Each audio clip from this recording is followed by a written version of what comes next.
Hey guys, it's Deanna from Gardens Glory, and today is going to be a two-part video. I'm going to start with some sad news, and then we'll move into the happy news. So before I even start with that though, I want to show you guys something. Well, if you can see that there. I got a new shirt. Pretty excited. I got these made for myself and my family and my friends, and basically I'm going to, for people who have been here from the very beginning, I would like to send you guys one. I do have an email. You guys could write me at that email, and you know, if you feel comfortable doing that, sending me your address, I will send you a shirt for no charge. But anyway, I just thought it would be fun. It's kind of like a walking business card for me, you know, to wear, you know, when I'm around town. So I thought it'd be fun. So today, our first thing is a tragedy. Not a super tragedy, but a tragedy. So basically, I realized way too late that all the things in the basement, not all, but a great majority of the things in the basement have thrips or had thrips. So needless to say, I've been very heartbroken, but I wanted to share with you what to look out for, because I feel like if I would have caught this sooner by, you know, noticing it and then getting rid of the plants maybe that had it, that I wouldn't have had such a huge outbreak. But what it's caused me is to, you know, I can't sell plants like this that are full of thrips. So that really upset me. I literally laid in bed the night before my sale and couldn't get to sleep because everything had thrips on it. Not, like I said, not everything, but close enough. So anyway, I'm having a sale without advertising. And I'm just, you know, letting people know, look, this is what it is. And if you don't want to buy, I completely understand if you don't want to deal with it. But I thought I would educate you guys real quick. Right now, what I want to do is put up a picture of all the plants in the basement. And then I want to show you what they look like. Well, okay, remember the coleus table? I've learned some things. I will probably not be bringing in coleus this year. I'm just going to start them fresh. It's just not worth it. Maybe one or two that look great, but I'm not going to do that again. I'm also not going to grow as many things. Remind me I said this.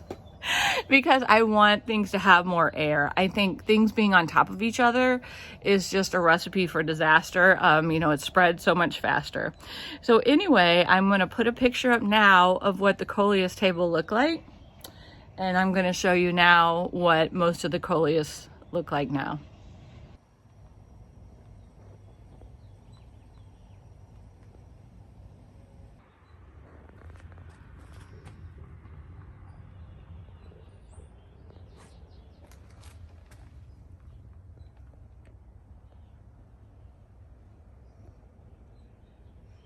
Okay, so you can see some of these still look okay.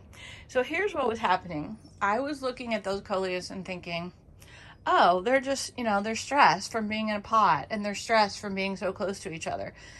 I had no idea that, no, they weren't stressed. They looked horrible because they were bug infested.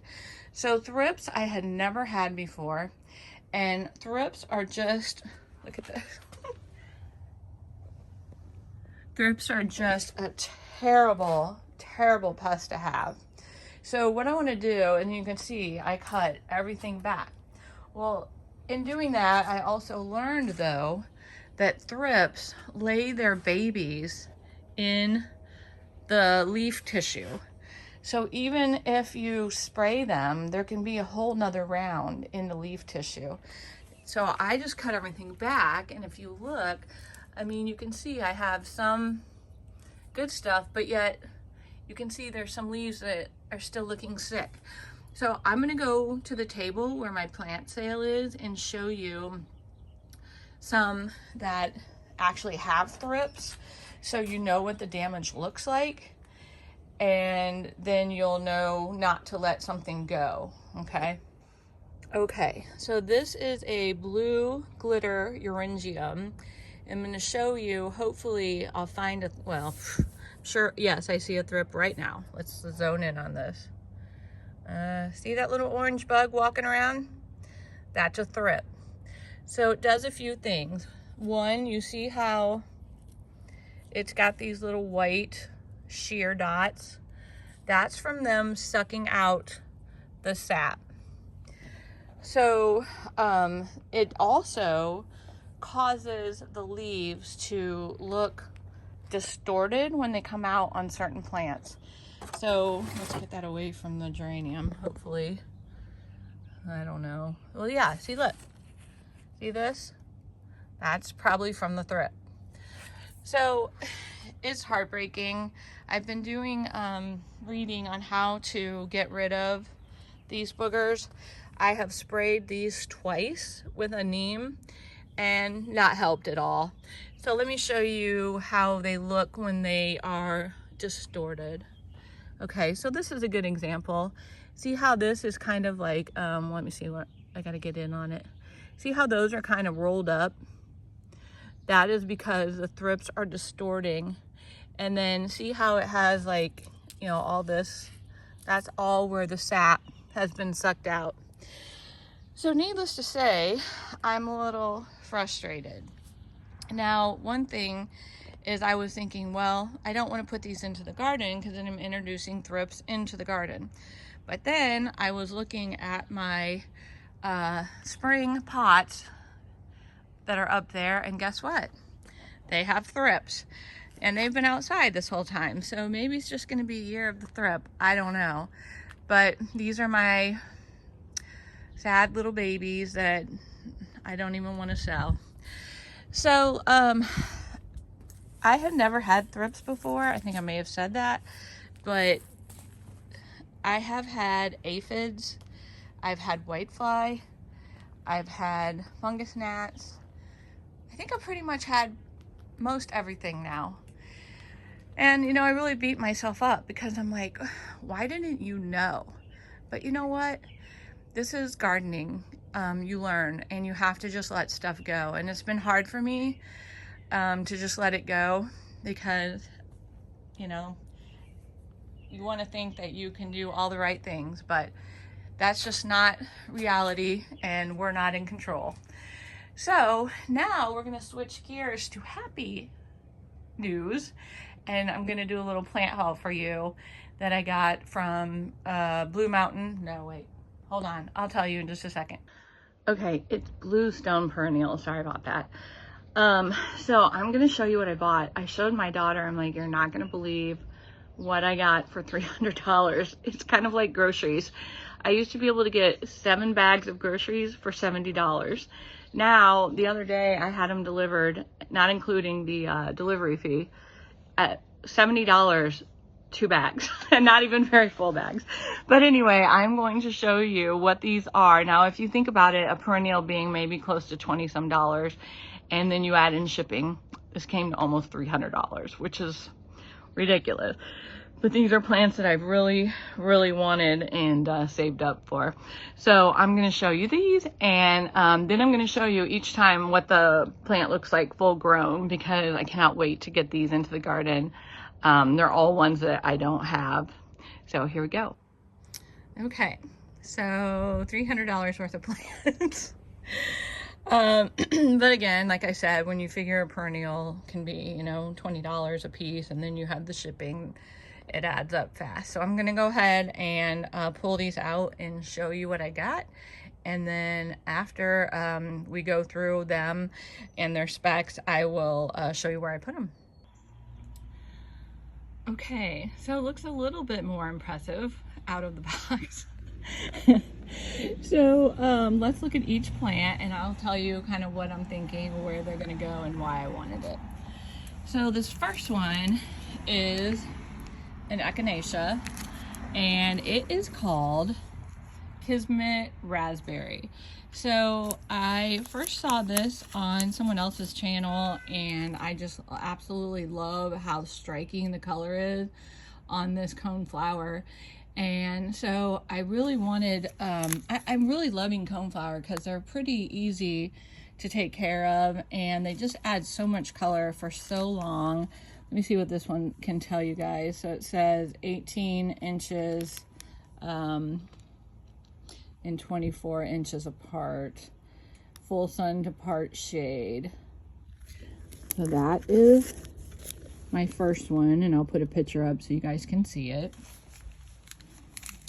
Okay, so the second thing that I got, it's gonna take me a second to remember where I thought I was gonna put this.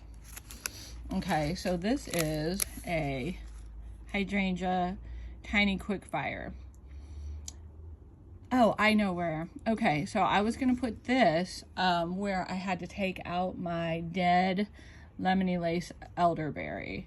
So this one says full sun to part shade. Let me see, I can't read that. 1 to, I can't, oh, 1.5 to 3 feet, and then plant 2 to 3 feet apart. So this is gonna be, obviously, as the name says, tiny, as far as hydrangeas go.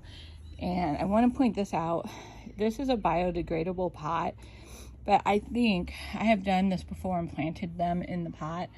I wonder, I had a few that just took forever, and I'm wondering if I accidentally left the plastic on. So those ones that aren't doing well, I need to just dig one up and see if there's plastic still around it. So don't forget to take off the plastic if you buy these. So that is going to be nice to fill in my lemony lace spot. Oh, this one, I have wanted this for a long time. I just love how beautiful and airy this is.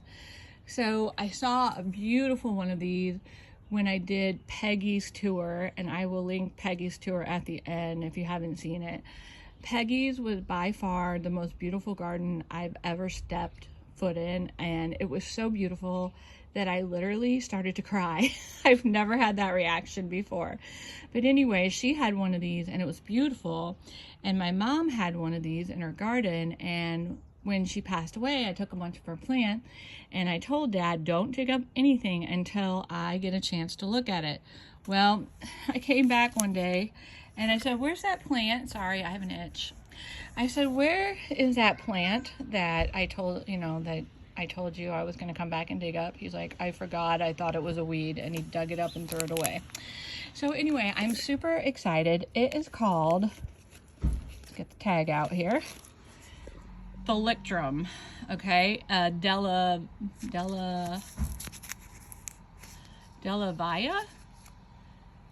Anyway, or Delavai? It's full sun to part shade, 3 to 5, and 2 to 3 apart. So it's called Meadow Rue. It is just the most, I just love the airiness of it. And I'm really hoping I can find a great place where it's happy, because I really want this thing to make it. Okay, so the next thing is this little guy right here. This is a perennial geranium. Oh no, I'm sorry. I thought that's what it is. Oh, I wonder, because I thought I had bought 2 of the same thing. This is not a perennial geranium. Look at what this is. I've wanted one of these for a long time too. This is an anemone. Now I know that these spread. This is called Pocahontas, and it looks like it wants full sun to half shade. And so I gotta find a place where I can put this to where it can spread a little and it's not going to get on my nerves. I like how on these tags they put propagation prohibited. I know a lot of people who aren't like super into gardening maybe don't realize that plants are you're not allowed to propagate certain plants, and it's neat that they put it right on the tag so there's no question. This is clematis, and this is going to go on my new trellis. It's got pink flowers. It's full sun to half shade and gets 4 to 5 feet tall. I'm pretty excited about that one. That was a really beautiful flower. I'll put that on the screen for you. Now, one thing I really wanted to start doing in my shade gardens was adding in some ferns and some height. And this guy, let's look at it here, is a fern male, and it gets 4 to 5 foot, and so that's why I got it. I wanted something that was just really big, and also wanted something unlike unlike an ostrich fern. I was afraid to get something that just spread like crazy because I just am too old for that nonsense. So anyway, I love how beautiful and airy this is, and I can't wait to get this in the garden. Obviously, when I first put it in, it's not going to make a whole lot of impact, but eventually it will. Now this, I'm kind of disappointed at how tiny this is because this is going to be a humongous shrub. But on the other hand, I'm honestly kind of happy I don't have to plant a humongous shrub. So I guess we'll just put this in and wait. But anyway, look at this. It's a hydrangea ruby slippers, full sun to part half shade. Get, let's see, 3 to 3.5, and you're supposed to plant them 4 to 5 foot apart. So this one, I'm really excited. It's actually going to go to my right, where we took out a plant that was here when I got here that I didn't really like. Okay, another fern. This one is so pretty too. Just love airy plants. This one is the fern lady, and it is not that big, but it can get up to 3 foot. Again, I just wanted some height and some different texture. I have a lot of hostas, and I wanted to add something that would give it just a little bit different look. And then my final one is the Sakura here, and it is a fire alarm, okay, and full sun to full shade, which is awesome. I think I've decided what I'm going to start doing with these burgundy heucheras. I love them so much, but I lose them every year. They just don't come back well. So I think what I'm going to do is put it in a pot and overwinter it in the garage and see if I can just keep them going that way. All right, my friends, to wrap up this video, I want to show you where I placed those new perennials, and I'm pretty pleased with them. I'm excited to get some height in here, and this is where I put that first fern. So as you can see, if I back up, you know, the only height I really have is I do have a hosta, in that bluish hosta in the back, and a hydrangea. But I think having a nicer, not nicer, just a different texture, and then having some more height there will look really nice. I then put that hydrangea, a tiny quick fire right there. I know it's gonna grow and run into that hosta, which is not a big deal. I'll just take that hosta out when it's time, but right now it's pretty tiny, as the name says. And over here, man, it feels good in the shade. Over here is where we put our other fern. Okay, and again, that's gonna, let me back up. That will be nice to have some height there. Now I do have a hosta that's pretty big. This one is the Empress Woo. So it's not a big deal. If I decide, you know, that it's too close to it later, we'll move it. But for right now, it looks pretty good. Okay, so now we're on the vegetable garden side at the gate. And I chose to put the Kismet Raspberry Echinacea right there. I kind of forgot to plant it right away, but it's got happy new leaves, so I think we're okay. And then I put the other Echinacea, which I don't know if I told you about that other one. The other one is, and I might have had them mixed up. This is actually, I think, Rainbow Sunseekers. Yeah, okay. So this is Rainbow Sunseekers, and this is the Kismet right there. So right when you walk in through the gate, you'll have a nice bright pop, and then there will be another bright pop over there. These are actually Black-Eyed Susan, so I'm hoping that kind of gets going so that they don't kind of smother that out. Now let's go look at the hydrangea that we did for the ruby slip. Okay, so sorry about the hose, but if you look at this, this is where I put the ruby slippers, and this should just fill in this area really nicely, be full of blooms, hide a lot of the stuff, and also make it to where I can't really see the compost bin as much, but I can still get into it. So that's a good thing. Then over here on the new trellis, I put the 2 new clematis. And let's see, this one is the Sarah Elizabeth. And this one is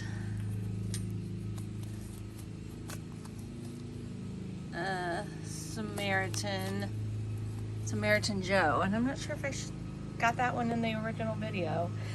I'll put a picture up of that one right now.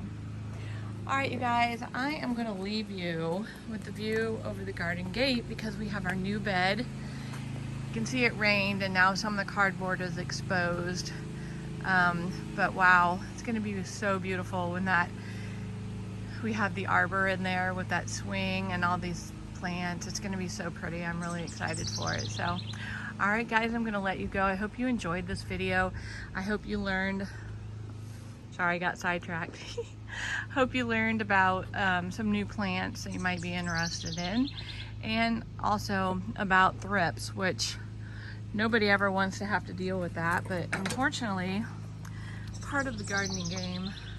Let's take a close-up real quick. Doesn't look all that happy in there. Huh, that's interesting. And this one's just about to go. All right, my friends, so I will see you in the next one. Bye for now.